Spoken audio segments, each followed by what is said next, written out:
Hello there, everyone. Good to see some people out there already.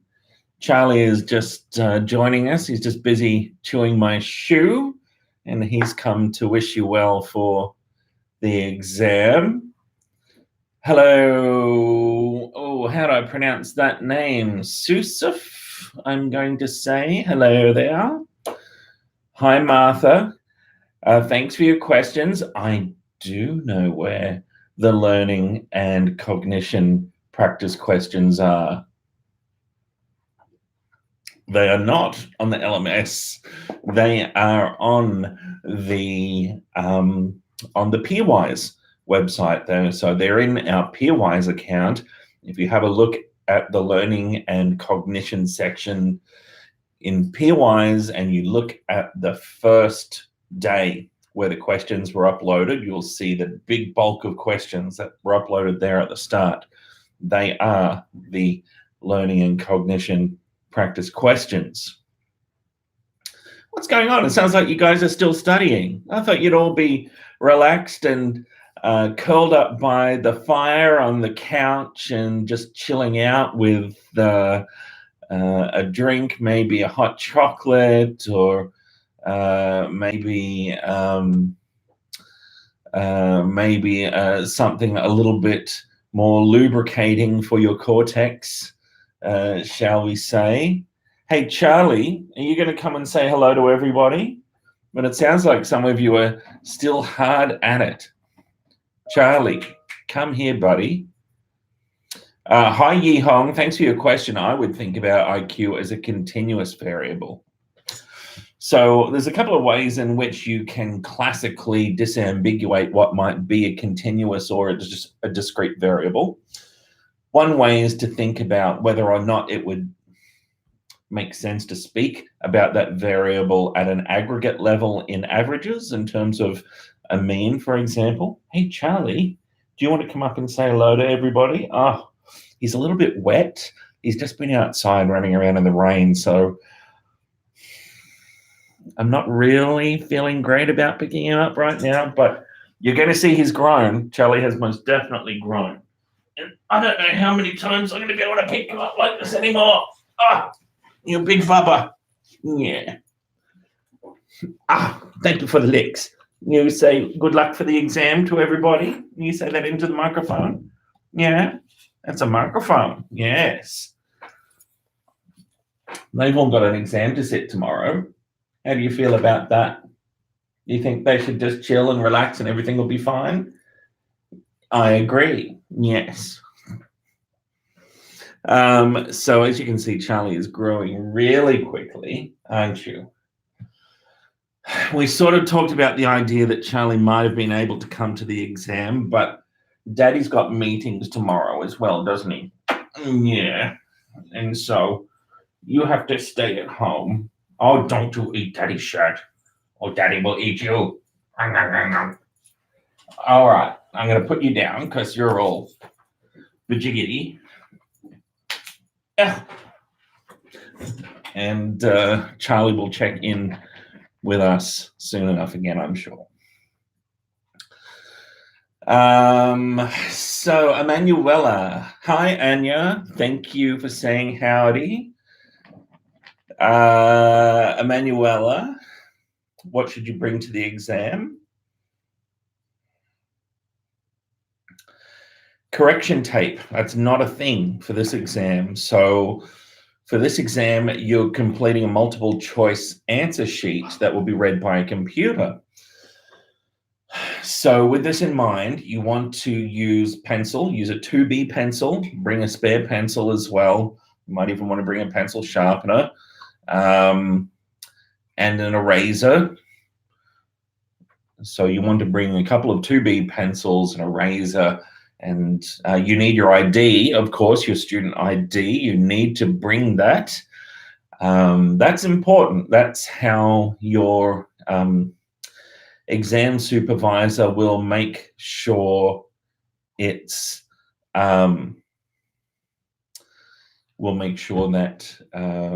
it's you sitting the exam and, you know, not your cousin who already has a PhD in psychology, for example.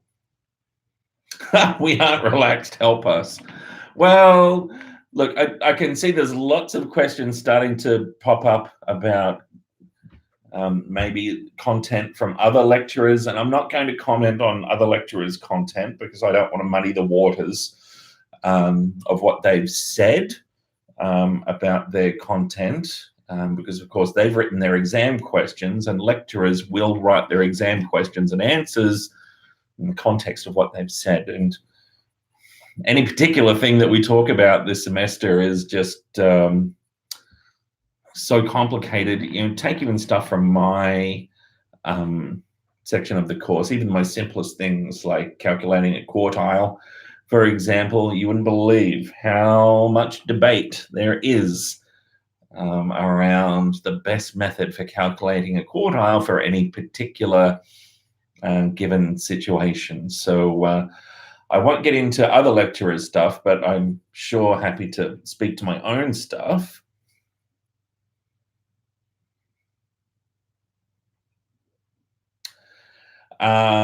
So hi, Roy. I can speak about my own stuff, haven't I? Oh, actually, let me just finish off with Emanuela's question. Oh my God, you are so cute. I could just eat you up. Emanuela's question. So yeah, you can bring a water bottle. Make sure that you don't have labels on it. Take the labels off the water bottle. So if you're bringing stationery, your pencils and your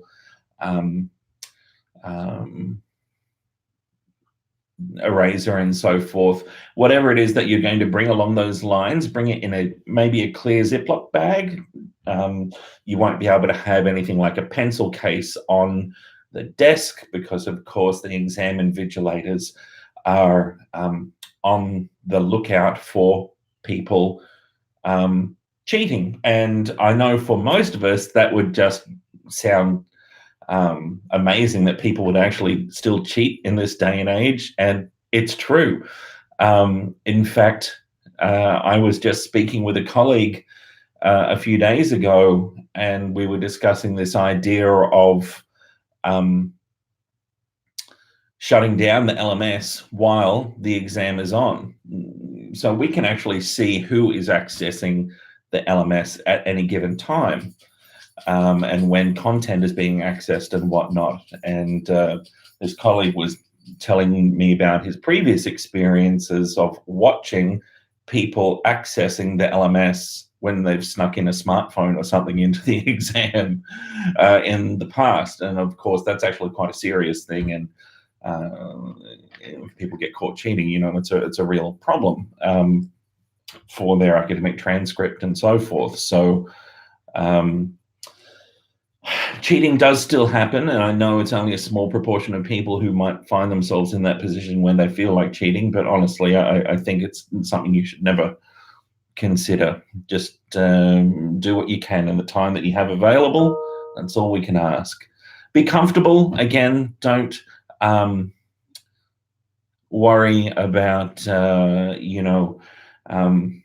sacrificing comfort for the sake of fashion. It's an exam. You're there to concentrate and do the best you can. So I would just focus on that. The toilet rule.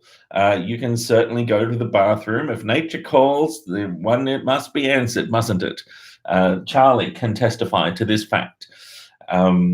Charlie was driving with me to work. The first day we drove to work, wasn't it? Nature called sort of in a funny way, in that I heard a little whimper and I turned on the light in the cabin of my car because it was still dark when we were driving to work, and poor Charlie projectile vomited all over me and all over the car. So I'm sure that's not the type of thing that you'd be going to the bathroom for. But yes, you can go to the bathroom in the main lecture hall. There will just be supervisors that sort of go to the bathroom with you, but obviously not all the way in. But yes, people are allowed to take bathroom breaks. This is fine. Oh, you are so cute. That's coffee, though. You can't eat that. So, Roy, let me have a look at your question here. So, variance. is squared standard deviation. So why do we call variance S and standard deviation SD?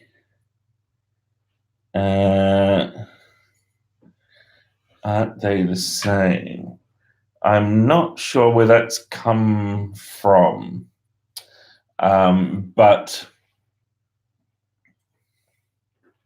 I'll tell you what, while we're talking, let me just quickly have a look at the exam.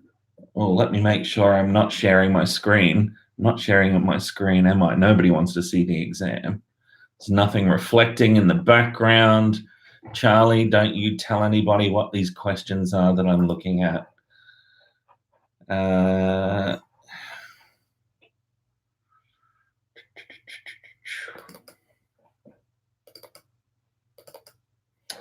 Clicking through, bear with me.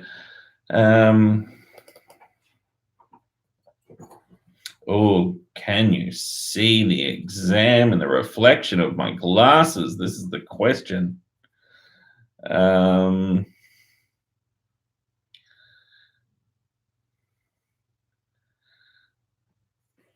are you doing, Charlie? Okay, so looking through the exam, if I refer to variance, I'm going to call it variance. If I talk about, standard deviation, I'm going to call it standard deviation. And if I talk about some squares, or I'm using the concepts by their name. So don't worry, you're not going to need to remember formulae per se. Just understand the concepts and you'll be fine. That is my shoe, by the way. This is very naughty. You're showing my operant conditioning skills or my adherence to regular training to be lacking.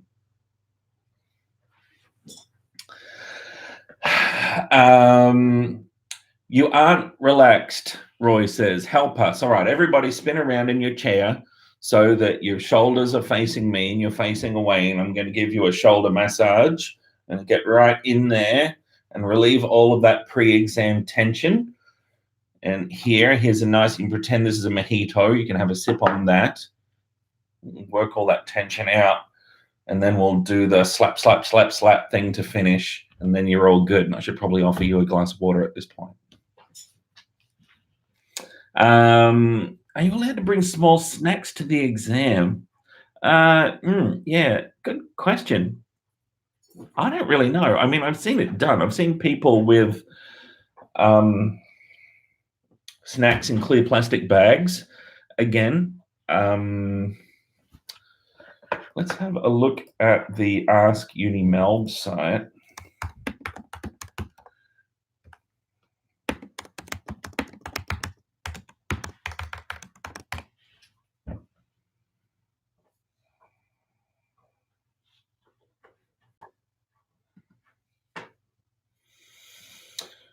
So I'm going to link the site here in the discussion board for you right now.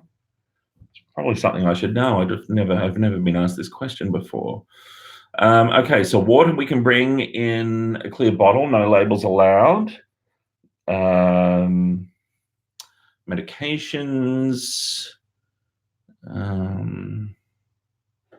Okay, food can only be brought into the venue if required for medical reasons. So if you do need to bring food for medical reasons, then just bring some supporting documentation along with your food, and I'd suggest having it again in a clear plastic bag.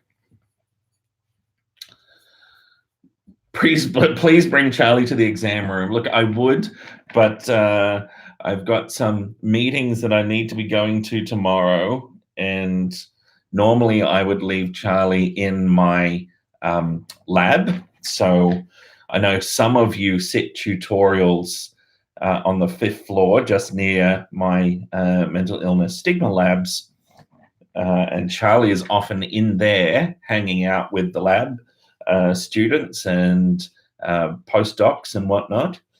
But my meetings are off-site tomorrow, so I'm afraid Charlie won't be able to come. We'll bring him to Mind, Brain and Behavior too, though. So yet another good reason to... What can you smell? Can you smell this little bit of biscuit? Oh my God, yes, cookie. Oh, cookie's so good.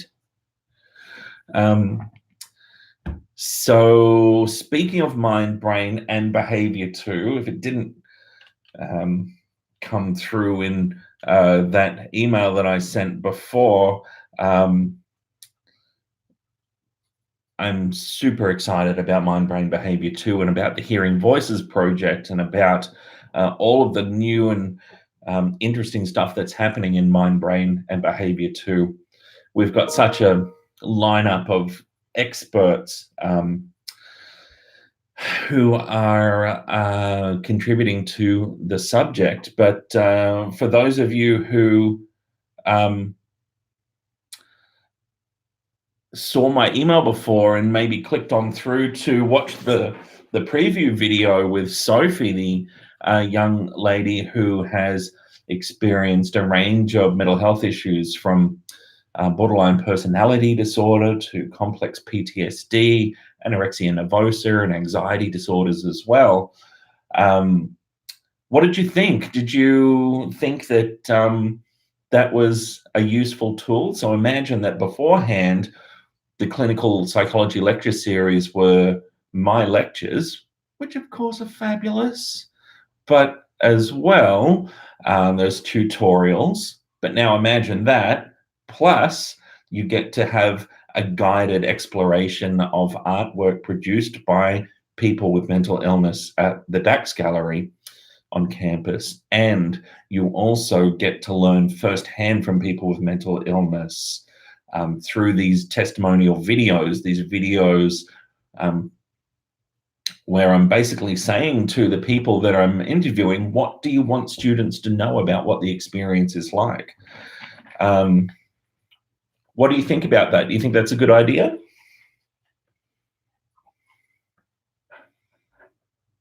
Hi, Ash. Yep, first year scores are not counted towards honours. Phew, everybody says ahead of the exam. That makes it less serious, doesn't it? Yeah. First year marks don't count towards honours. It's second and third year marks, and that is all, with the third year marks being more heavily weighted than the second year marks. And we might talk about honours and other subjects and career choices as well. So many people have been asking me about careers lately. Marilyn, the exam will be separated into sections. So there are 4 sections in the exam. Do you want this? Come up here. Yeah, there you go. Good boy.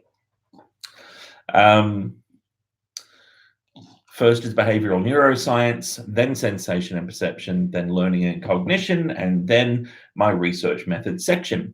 30 questions from each, all in their respective sections. Where can you access the, where can we access the exam grades? Really need to clean my glasses. Once they are released, it will be online. You'll be able to access them through your student portal. Charlie, what are you doing? You'll be able to access it via your student portal. And again, I can't remember the date off the top of my head, but let's go to, so I keep going to this Ask Uni Melb site. I don't know if you know it, but it is the site to get any information about anything to do with the universities. So we're looking for the official results release date to be Friday, the 12th of July. There you go. And I will link that in the comments now. There we go. Oh, good. I'm glad to hear that you liked the video on mental health, Ash. Thanks for letting me know. I think it's just such an important thing on so many levels to include the perspectives of people with lived experience into the curriculum. There are just so many reasons why this is important. From a fundamental perspective, I think it's just very important to hear that voice and that perspective in an educational program. It's also really good for people to actually essentially meet electronically and listen to and hear from and eventually interact with via live streaming with myself and the people with lived experience, being able to ask questions and interact and see that, for example, people with schizophrenia, for example, are not dangerous, are not violent like movies and media would lead you to believe in a biased and misleading way, but are actually people just like you and I. And sometimes if you met them, you wouldn't even know that they're having a really difficult time and facing, some really difficult challenges.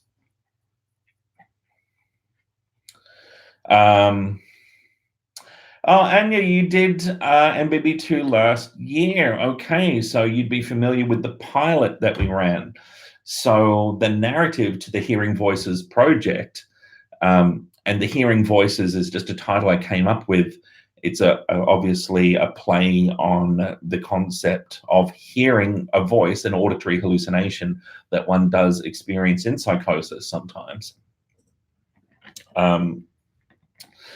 And the narrative to the project is that we piloted the project last year when this partnership with SANE and the DAC Centre started going. And we were really very fortunate and happy to be successful with a grant application over the summer, which has now supported the project development and its implementation in Mind, Brain and Behaviour 2. And it's not a cheap project to do by any means. It's quite a bit of expense. So thanks to the Melbourne Engagement Grants, we've been able to make this happen. Okay, so where can you put your phone under the exam? During the exam, Marilyn, you can put your phone under your desk, under your chair. Maybe you've got your purse or something down under there as well. Are there actually any issues bringing in using medication during the exams? No, you can bring your medications. Generally, I always recommend to bring things in a clear plastic bag, and that way you're just eliminating the interruption that will come from an exam supervisor otherwise scrutinizing what you've brought. Now, you can't bring a calculator. I haven't said on the exam sort of permissions front page that you can bring a calculator because there's nothing to calculate. You don't need a calculator for this exam. I'm such a nice research methods lecturer. But it is about conceptual understanding, isn't it, this semester with research methods. So nothing to calculate this semester. Don't need a calculator. You can bring a bilingual dictionary if you need one. You don't need to get that approved in advance. You can just bring it, but be prepared if you do bring a bilingual dictionary, if you need one, it will be inspected by the exam supervisors. They will come and inspect it to make sure that there's no notes in there and so forth. Farewell, Roy. Thanks for tuning in, and thanks for always tuning into the live streams. I'm glad you tried that Pomodoro method, and it's revolutionized your approach to studying. There you go. Isn't that great? It's a great way to set yourself up and learn how to focus for periods of time. That's really good. That's right. Royal Exhibition Building does get chilly. There are heaters in there, and you know, you may be sitting closer or further from them. So bring something warm, bring something comfortable. Layers is a good option. I like where you're going there, Rachel.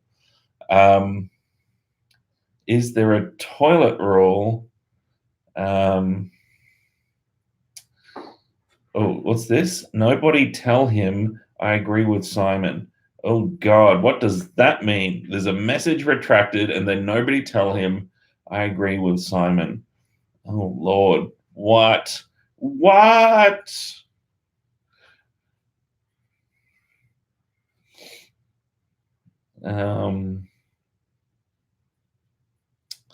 All right, scrolling down here. Charlie, what are you doing? I can hear you back there. Come on. What about the grad dip? What about the grad dip? Oh, we're talking about honors entrance? Exactly the same. So it's the second and third year subjects that count. Susuf, I can absolutely give you an overview of what to expect in MBB2. It is very different to MBB1, and MBB2 is certainly more along the lines of what people typically think about when they think about psychology. So there is clinical psychology that I will be lecturing for. And so this is all about mental health and mental illness, and we'll explore a range of topics. We'll explore things like depression and anxiety. We'll explore personality disorders, psychotic disorders, bipolar and related disorders, post-traumatic stress disorder, dissociative identity disorder, multiple personalities that used to be referred to as. We will look at the mental health system and some challenges with the mental health system. We'll look at the stigma of mental illness and some current challenges around that. In fact, I'm happy to give you a little hint that the assignment is going to be about the stigma of mental illness. So that's a new assignment for this year. Then we have developmental psychology. So after developmental psychology, we have got, after clinical, we've got developmental with the wonderful Dr. Abby Brooker, who will be telling you all about the acquisition and development and maintenance. Are you right? Ow, do not bite me. Of psychological processes throughout the lifespan from birth onwards. We then have Professor Yoshikishima, who is an expert in social psychology, and he'll be talking to us about how groups affect us and how we can understand psychology in the context of groups. And then to finish off the semester, I like to say we've saved the best till last, and that's Professor Nicholas Haslam, who is probably the most prolific psychologist that I know. He was our head of school, has been our head of school. He's a social and personality psychologist and a clinical psychologist, but he'll be talking to you about personality and what makes you you, what makes you an individual, and what personality is, and how you can think about personality, and how you can measure personality, and so forth. And yes, there's more research methods, which I will also coordinate again. And yes, there will be online modules again. The focus is a little bit different and it's on statistical procedures, but again, we don't go too far and it's not too stressful. So I think Mind, Brain, and Behavior 2 is pretty awesome. I will be the coordinator again. And I'd certainly encourage you to come back and experience what we have got laid out for Mind, Brain, and Behavior 2, because there is a lot of work and planning going in. I think it's going to be really great. How intense is tomorrow's exam? I don't think it's that intense, to tell you the truth. And I know I say this from the point of luxury of not having to sit the exam.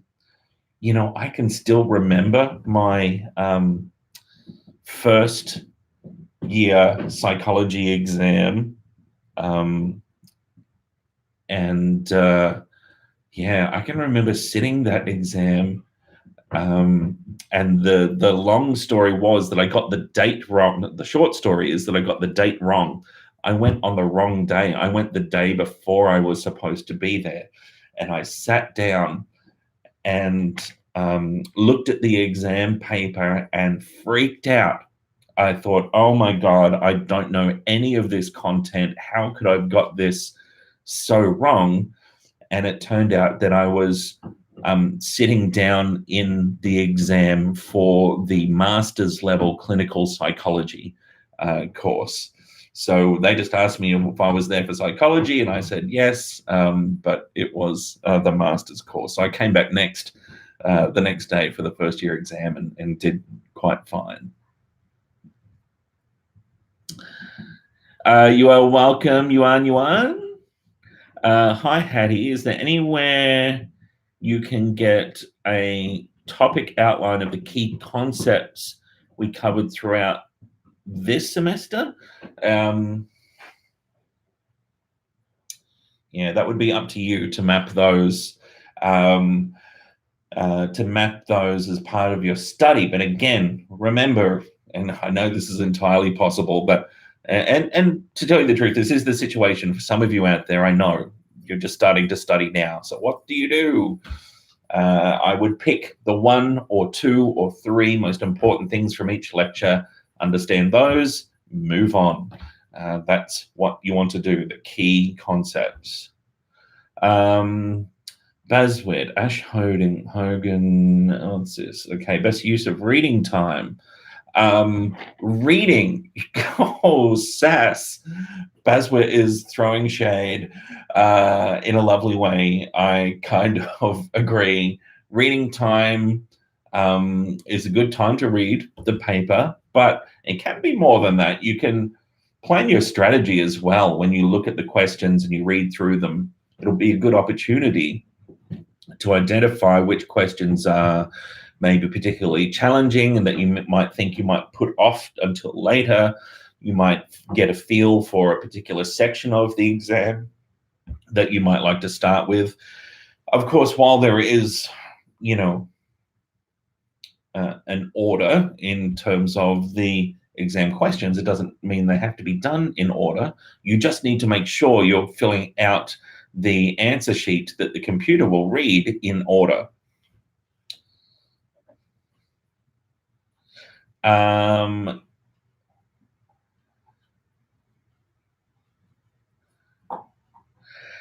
Afnan. Oh, hang on. Well, hi, Afnan, and I'll answer your question first. Hope you are doing well. Thank you very much. I am doing well. If somebody fails in this subject, can they still take second year psych core subjects? Yes, they can. But there's a couple of conditions here. So one is that you'd need to satisfy the general progression rules. So people can't take, say, for example, 200 level subjects before they've completed 50 credit points, I think it is, of the 100 level. And the same for each rung on the ladder. Then you can't take 300 level before you've done 50 credit points of 200 level. So yes, you could. If you wanted to do a psych major, you'd have to come back and do mind, brain, and behavior 1 at some point. Yeah.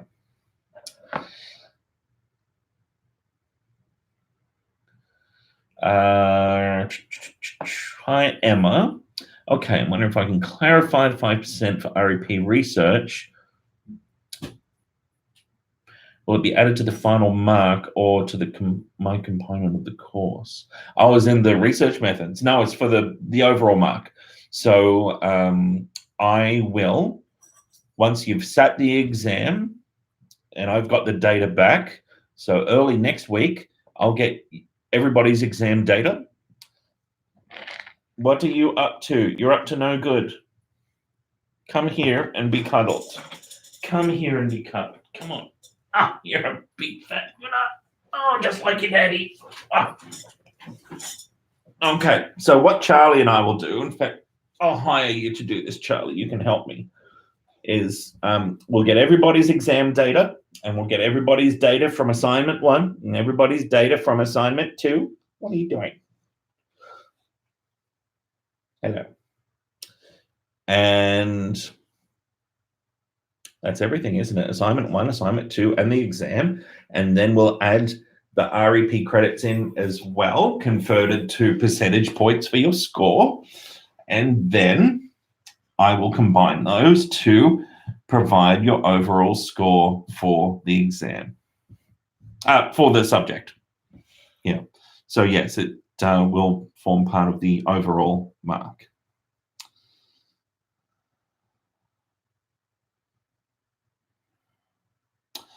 Hi, Cheryl. I did miss your question.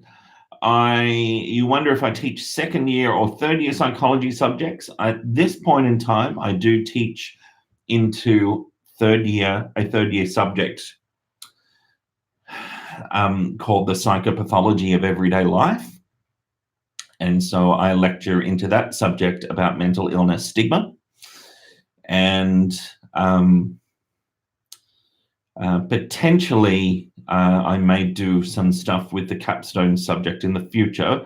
And there might be new subjects coming at some point. Anything, big ones. Anything clinical is sort of where you'll find me. I think I did also miss your question, Yi Hong. What is the distribution of the 120 questions in the final exam?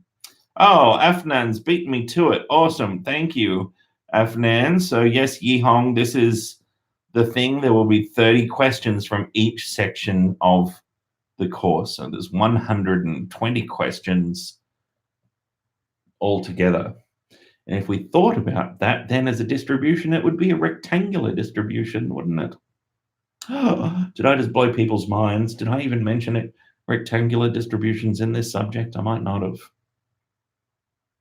It's where there's the same frequency from each category, comprising a distribution. You are so beautiful.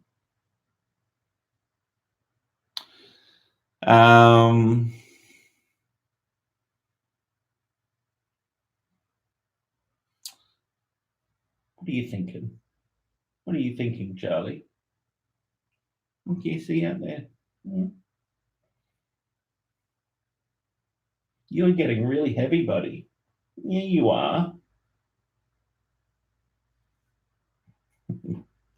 Charlie will be coming to mind, brain, and behavior too, for sure, won't you? You'll be a big puppy by then. You will be a big puppy. Oh, you're sleepy. He's a sleepy puppy. You're a little bit hard to hold on to. I really want to do something with my mouse. I might have to put you down. Come on. Good fellow.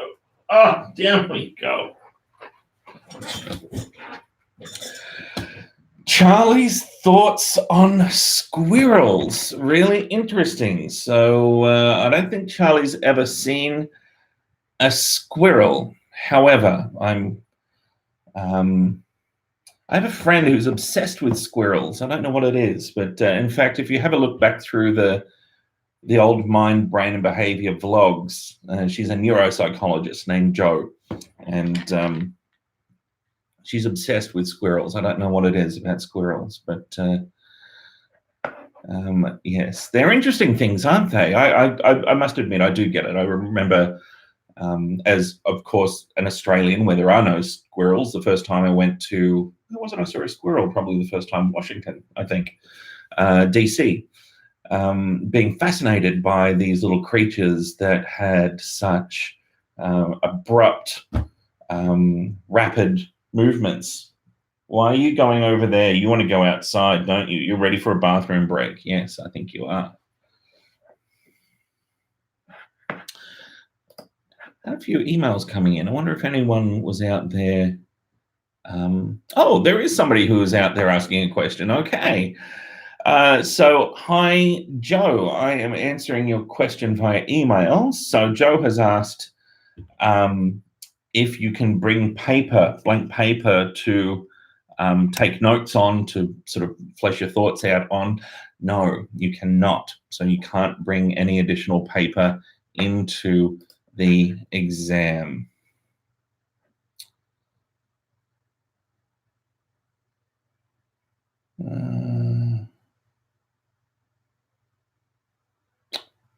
Okay, I think that's all the questions. All of the questions. So what's the go from here? Are people cramming tonight? Are you chilling?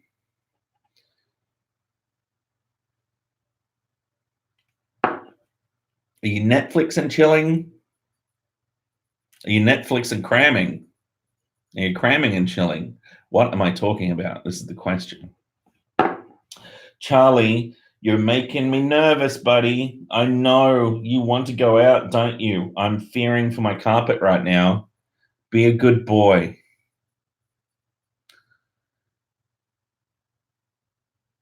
Oh, Taylor, I've got terrible news. It is everything on the lecture slides, and guess what? Everything else that we said as well. So generally, what a lecturer says, as well as what's on the lecture slide, is examinable. Now, the beautiful thing is that we tend to ask questions about the things that we say that are also on the lecture slides. So nothing too much to worry about there. But otherwise, there wouldn't be a point to really having us there. We could have a head on a stick, like Dickie Nee. Does anybody out there even know who Dickie Nee is? Anybody? Somebody's got to know who Dickie Nee is. Head on a stick. Such an important, prominent character in Australia's cultural history.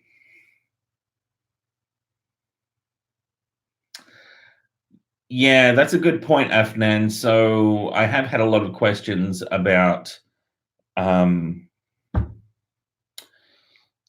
psych careers, and I think we've probably not left enough time to really get into that in any sort of meaningful detail. So we should do it after the exam, shouldn't we? There's a whole host of stuff that I think we could talk about there in terms of subject selection. What happens if you what possibilities are open to you, for example, if you just take a couple of subjects? What possibilities are open to you if you do the full undergrad psych major, if you go on to do honors, if you then go on to do a clinical master's, or if you even go further and do a PhD? What are the options that are available to you at each one of these levels, and what sorts of organizations are there out there that you could work with? And what sort of work could that be? And that's a big discussion. I think you're right. Okay, so there you go. You haven't gotten rid of me yet. We've just, I think, worked out that we need to do another live stream. So we'll do another live stream after the exam. I'll announce it online. So it won't be this week. It'll have to be next week because I'm pretty jam-packed this week and next. But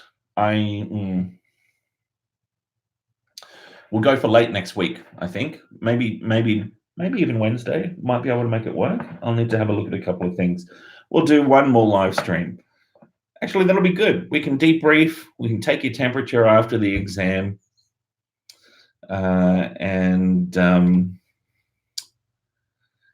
see how you're feeling. Cheryl, probably revising and doing questions today and tonight. Yeah, I can see that.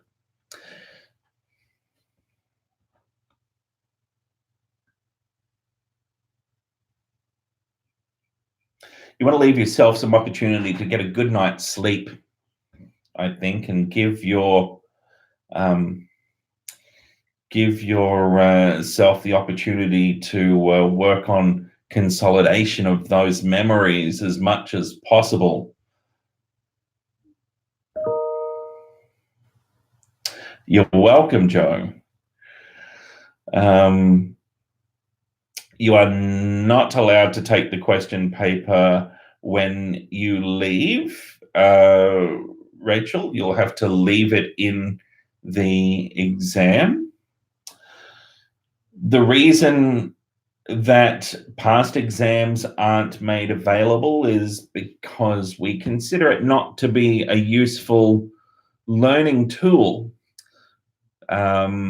People will tend to rely heavily on the previous exams for study rather than really engaging with the current content. This is a thing.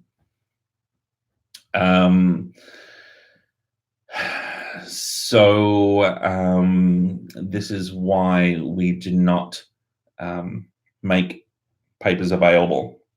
I mean, I was guilty of this as an undergraduate student. You know, I fell into that trap. I remember with a sociology subject that I took that I wasn't particularly interested in. They made all of the previous exams available, and if one had, you know, any insight at all, it was very easy to see that the exams were rotated every 3 years. It was very easy to work out what the exam was going to be. I probably relied on that more than really engaging with the content, which in retrospect I regret because I would have learned a lot more and, you know, been enriched considerably more in terms of my experience and my learning than if I'd actually gotten into that content that I probably didn't get into as deeply because I just knew which questions to study for to do well on the exam. So Afnan and Bree, yes, we'll do another live stream next week. What's the best way to study for the research methods section? Well, again, the main points, and it's already really chunked up into main points, isn't it? So it's not too difficult, I think, to try and anticipate what my questions will be about. Consolidation during sleep, LOL. This is a thing.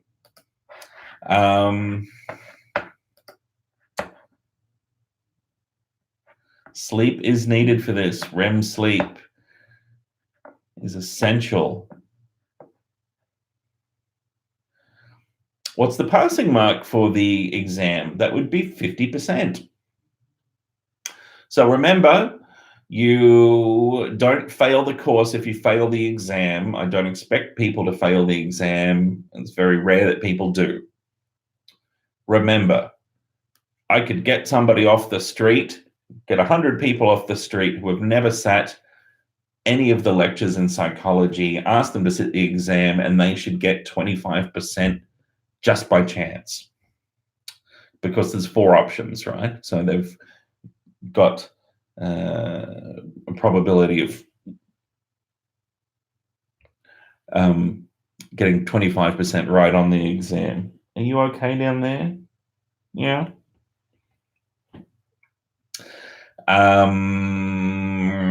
So even if you didn't do so well on the exam, don't panic. You've probably done better or done well on the assignments, and they'll probably pull you up over 50% overall. 50% overall on average across all of the, well, obviously there's a weighted aggregate score to be calculated, where assignment 1 is 10, can't remember off the top of my head. You know what it is. So with assignment 1, assignment 2, the REP, where you get 5%, and also the exam, you just need to accumulate 50% or higher. Piece of cake, you'll be fine.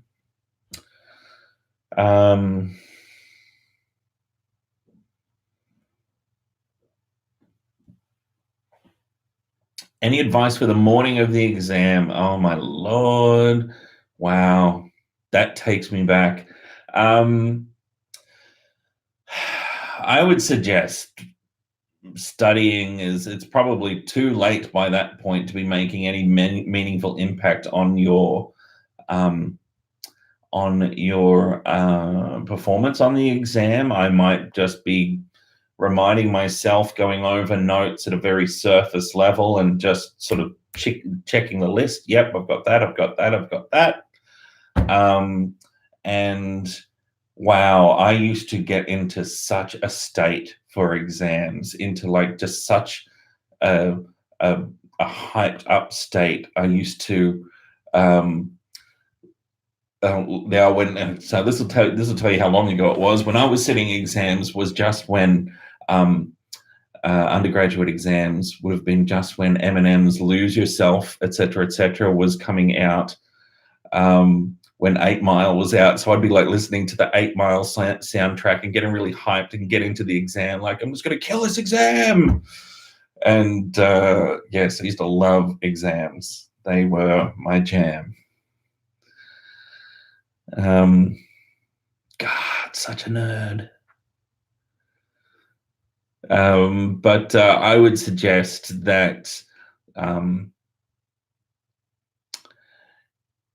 the morning of the exam is an opportunity for you to set the scene, to get into the mindset that's going to be helpful for you. And that might be a relaxed mindset.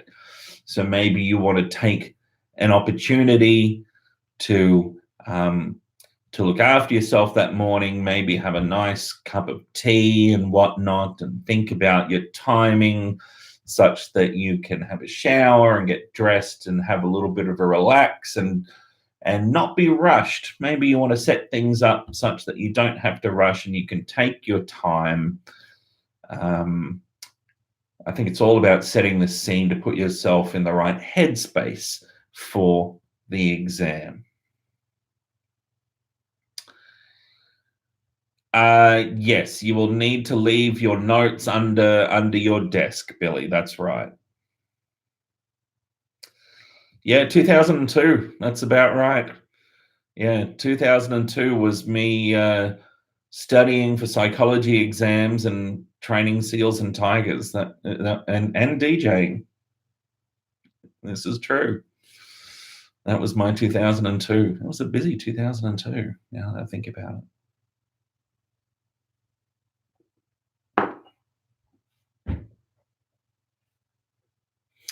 I know. It was a long time ago, wasn't it? So we, believe it or not, we even had computers then. The internet was around back then.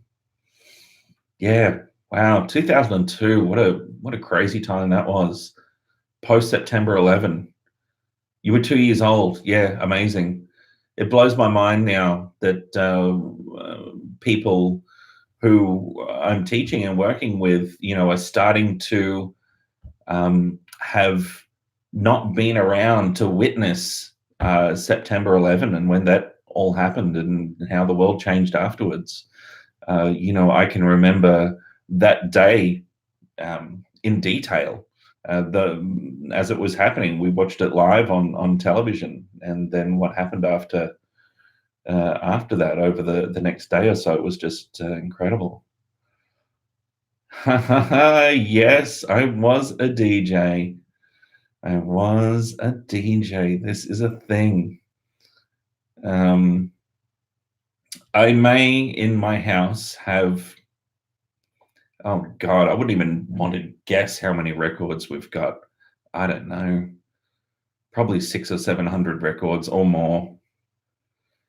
Got the turntables, got all the stuff. We've got smoke machines, lasers, mirror balls, the whole thing.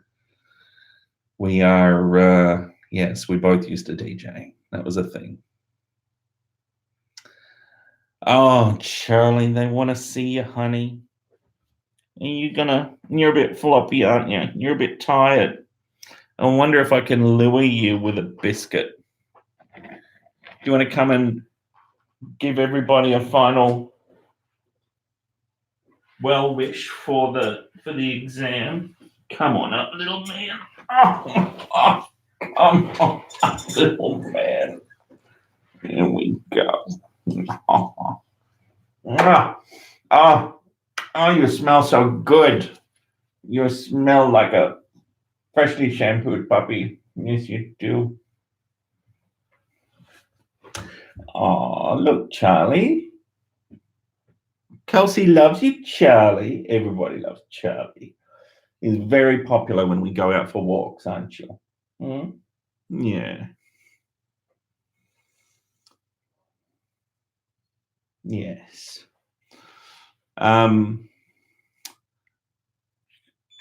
Oh, big yawns. Big yawns from Charlie. You're all tired, aren't you?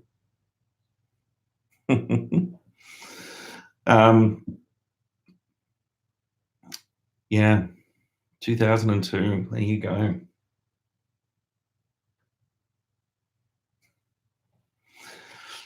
So what was that? 17 years ago. Goodness gracious me. Imagine where you guys will be in 17 years. Maybe some of you in 17 years will be having a live stream with your students and reminiscing about when you sat your first year exams. This is probably going to be a thing for somebody out there. Except probably in 17 years, it'll be like a live hologram, won't it? I don't know, live VR via your reading glasses or something. We need to have a post MBB1 party. Don't you worry about that. I have been trying to talk Simon Cropper into doing a dance party for the first years for ages. We should do it, right? In the Redmond Barry courtyard area, that grassed area right next to Redmond Barry. Imagine blocking that off and having a first year dance party to celebrate the end of a semester or something like that. That'd be good, wouldn't it, Charlie?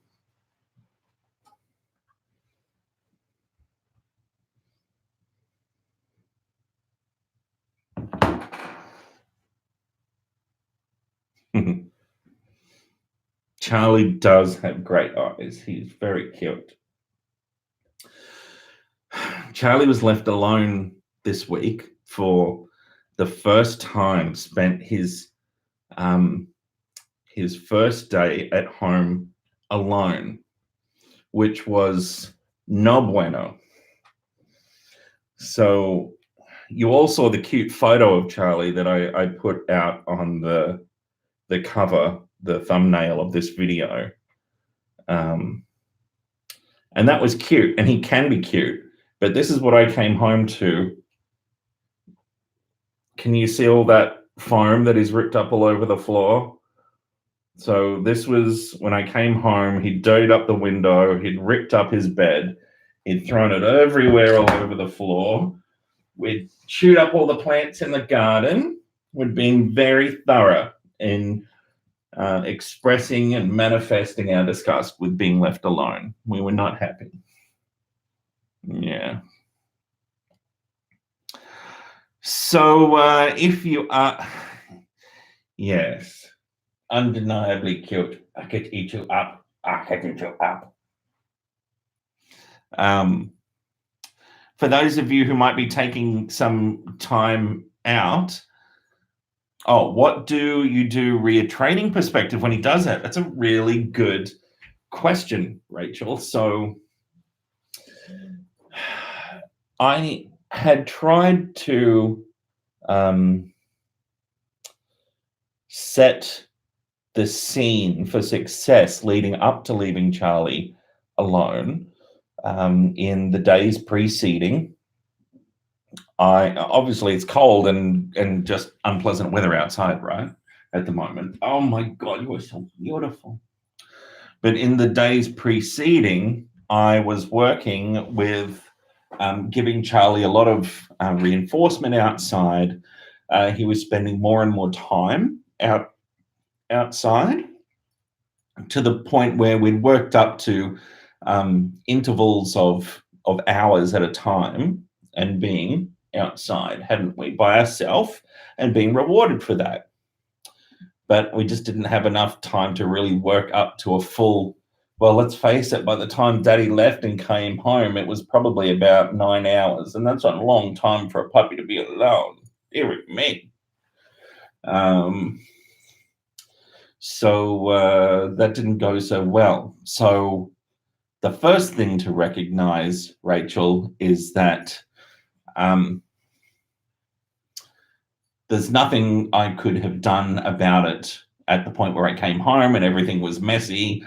There's no point even trying to interact with Charlie around that at that point. He's not going to understand what's going on. Oh my God, you're so floppy. You're so floppy. You complete me. So the question is, what are the maintaining conditions? What are the maintaining conditions, the things that gave rise to the behavior and are likely to set the scene for and precipitate and perpetuate the problematic behavior? That's something I need to have a look at. So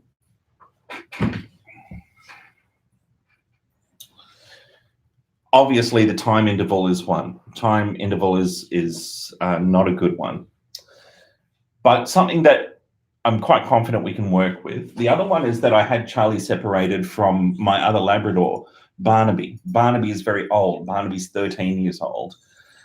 And Charlie can get a little bit boisterous and rough with Barney, who's a little bit old and rickety, arthritic. So one of the things I'm doing at the moment is working with Charlie on interacting with Barney in a gentle fashion. And once we've got that locked down a little bit more, then Charlie will be able to be on himself, be with Barney when they're by themselves. But right now, I'm not letting them by themselves. So, oh, do not bite me. Do not bite me, sir. So, there's a few things that are going on.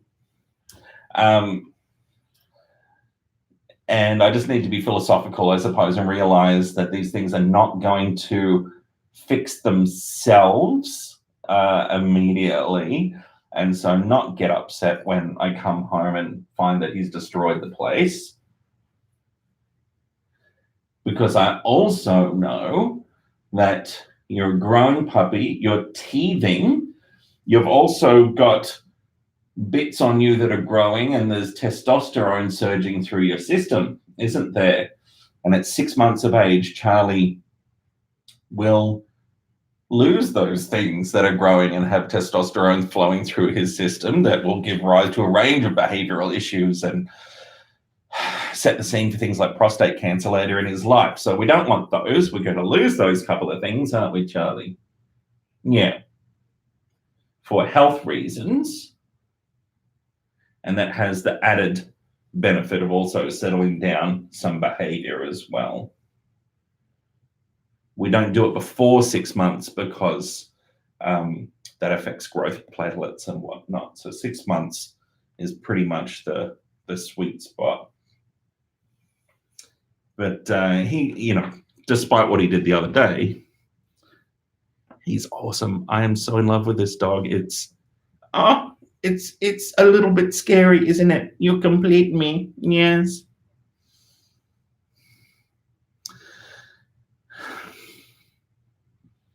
What are they doing? So for those of you who are just chilling tonight, what's on Netflix? I'm going to Netflix tonight. I think after we finish the live stream, I've probably got an hour of answering emails. I did just about empty my email inbox this morning, but I can see it's up to 72 emails. So that's going to take me some time to answer. And hang on, Charlie. And then I'm going to watch something on Netflix. What am I watching at the moment? Oh, there's a new season of, what's it called, Charlie? What's it called? Animal Kingdom. Animal Kingdom, which is, down you go, buddy.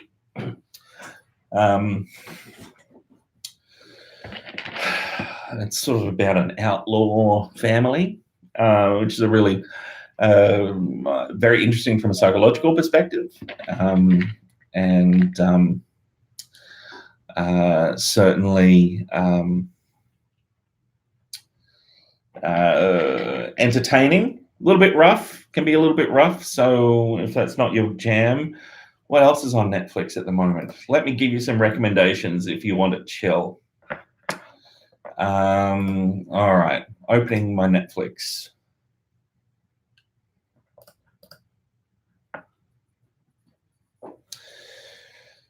So Stranger Things is starting up again in July. So if you haven't watched Stranger Things before, you want to do your due diligence and catch up on Stranger Things. And you've just got to love that 80s soundtrack.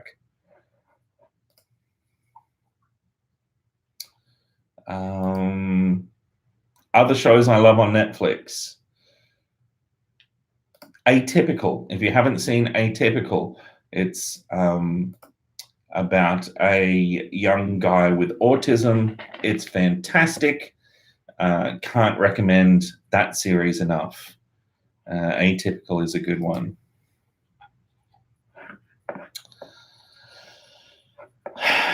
What else?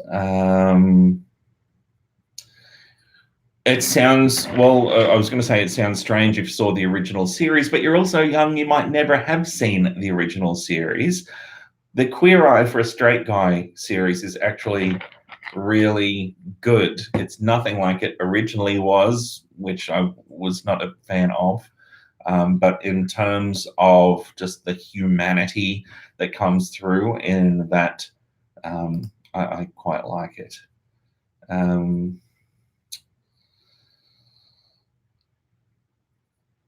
Another good movie on Netflix, The Same Kid from Atypical. The movie has got, is that Zach Galifianakis?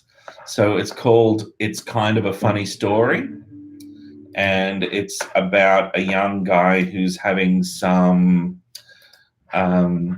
challenges with the way he's thinking and feeling about life and mental illness, and I think depression from memory.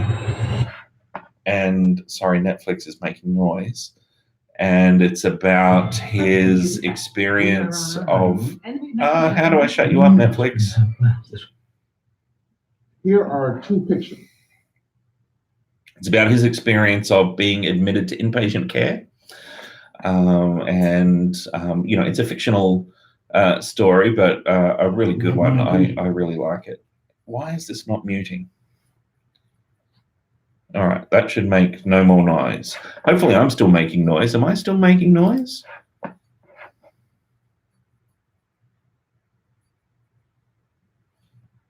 BoJack Horseman. I've not seen this, Cheryl. BoJack Horseman. Interesting. No, I have not seen it. It sounds interesting, but yeah, from a psychological perspective, it's just difficult to find something that you can't apply psychology to, right? We're all humans. This is all about our journey and our experience, and you can always find some link between psychology and other things.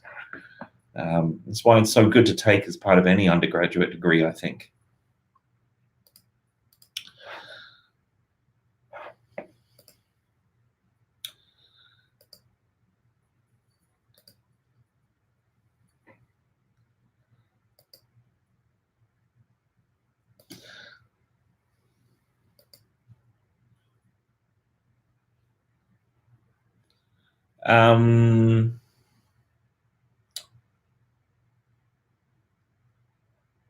Of course. What's the one with Nicole Kidman?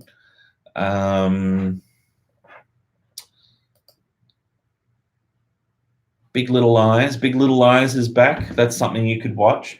That new Netflix film, I Am Mother, looks really interesting, which looks like a robot raising a child.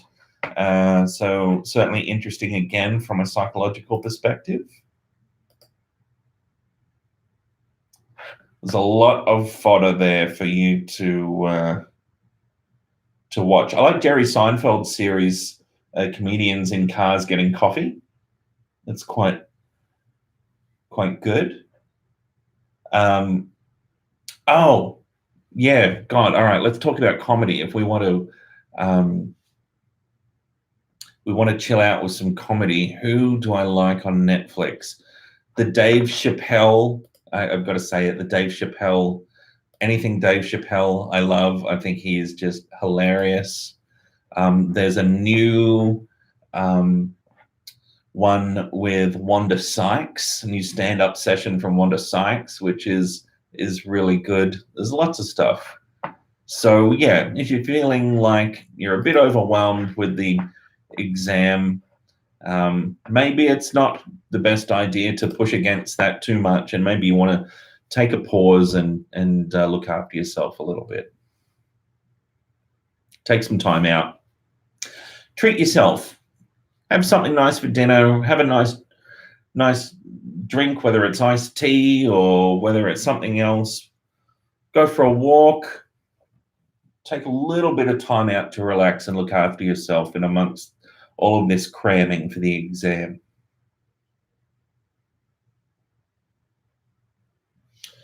And it's those practical things. So doing something practically, actually, an activity like going for a walk or taking time out to have a nice cup of tea and really experiencing that cup of tea, really focusing in on what it's actually like and being, embedded in that ritual of making the tea and of drinking the tea and noticing, its taste and its heat and so forth, all of that sort of mindfulness-based sort of stuff. And it can be really useful, I think, just to give you those moments of solace and of respite when you're really working so frantically towards something like an exam deadline. Oh yeah, Ozark. Yes, there's a good one. Wanderlust. I think I got a couple of episodes into that. I did like that one. And that makes me think of, was it Sex Education? Sex Education? Was that what it was called? I really liked that series. Oh, see, now you're making me think of all the next Netflix binging that I've done. I'm sure I've got the soundtrack saved on Apple Music. What was the name of that show?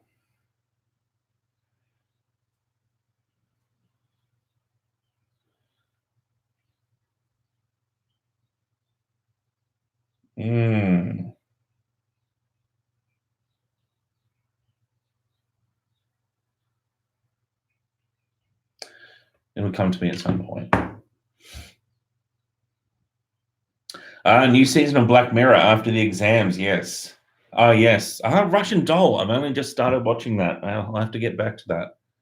Yeah. Yeah, they've got there's just an incredible lineup of really good shows. I never really have a lot of time for watching TV, period.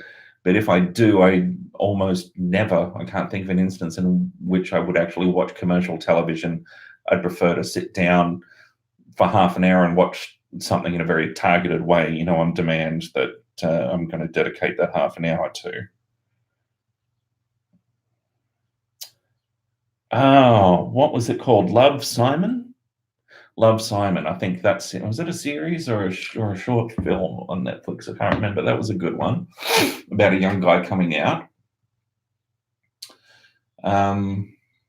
Good music, good 80s style music, very similar to Stranger Things.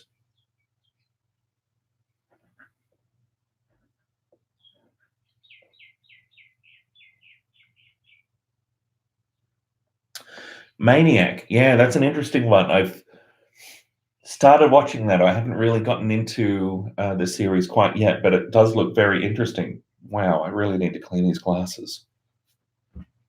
And speaking of things that I need to do, I probably need to go and answer those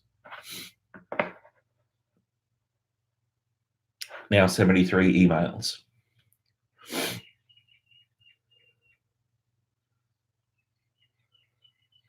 Is the older tech, okay, I've just scrolled back up. Is the older technique of making the dog smell toilet accidents still practiced?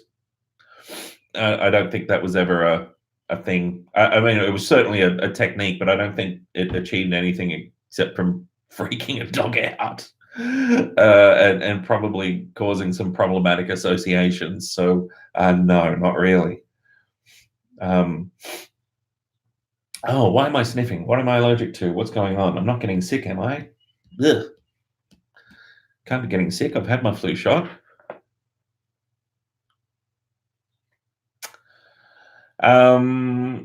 Okay.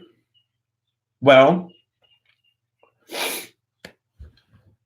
my pretties, I think it's time. I think it's time that I set you forth into the world to go and have those last few hours before we see each other at the exam hall. Charlie's asleep on the floor.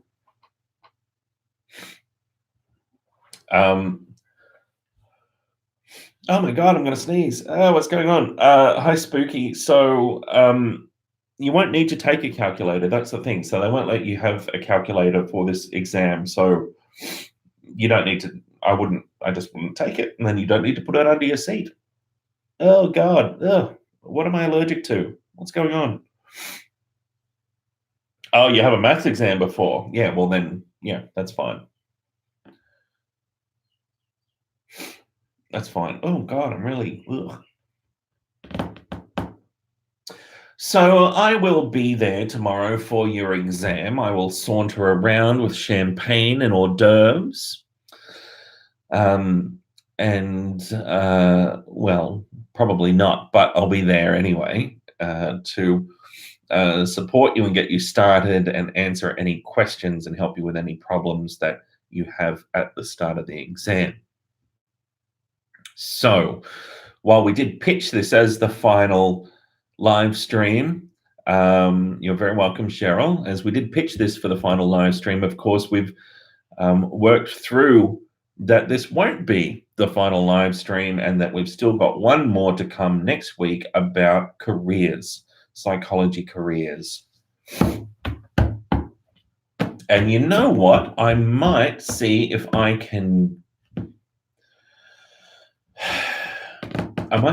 line up a special guest for that one. Maybe somebody that I'm collaborating with from a major organization like Sane Australia or something like that right now, and talk about psychology careers and the mental health sector. But of course, psychology careers go far beyond the mental health sector in terms of what you can do with psych degrees and subjects.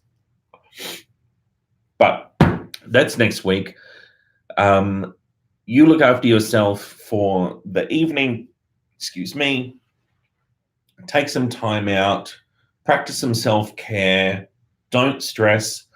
This will be fine. It is just an exam. And we will see each other tomorrow. And you can wave hello to me if you're if you're out there in the exam hall and say, "Hey, Chris, I'm Spooky Shadow," or whoever it is. And I'll go, "Oh, you're Spooky Shadow." So thanks everyone for joining in. Of course, these live streams only work when people join in. So it's been great to have you along and to hang out and chat. And I'll see you tomorrow. So take care and have a nice evening and all the best for the exam. Okay, everyone. Bye now.